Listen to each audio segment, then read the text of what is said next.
For my final project, I did procedural terrain generation. Basically, my program can generate a random height map as a BPM file using a polynoise-like function. It will also color the terrain based on the height of the position in the fragment shader. We will look at the rest of the things by running the program together. So when users want to run the program, they can specify a number that will represent how detailed the terrain is going to look.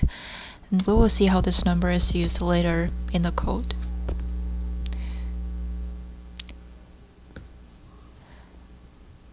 So now as we can see, there is this nice looking terrain. I also implemented mouse look so that users can move around in the terrain and look around as if they're actually walking here.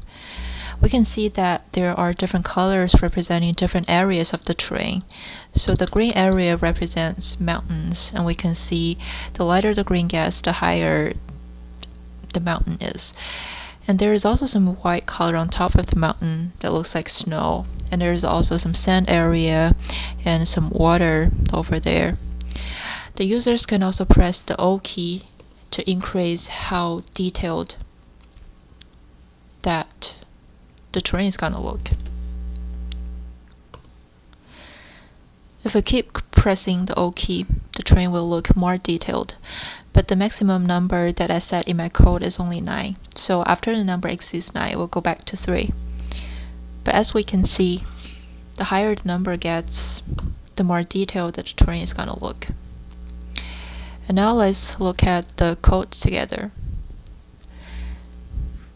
I created this random height map.cpp file where I generated a random noise map and write all the values into a BPM file. This is the function where I generated that random noise map.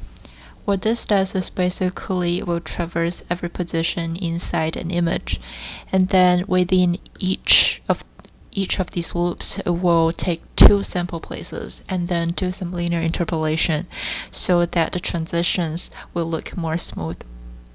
And this n octaves here is the number that we just specified when we were running the program.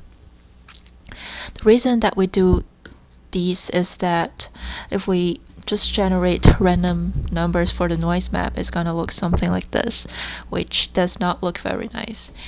But if we use our polynoise-like function, we'll get an image that looks more smooth and more like the kind of height map that we want to use.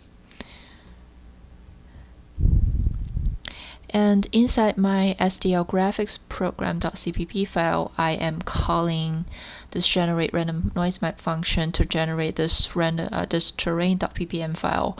And then I'm asking my terrain class to render this ppm file so that we can see that nice looking terrain.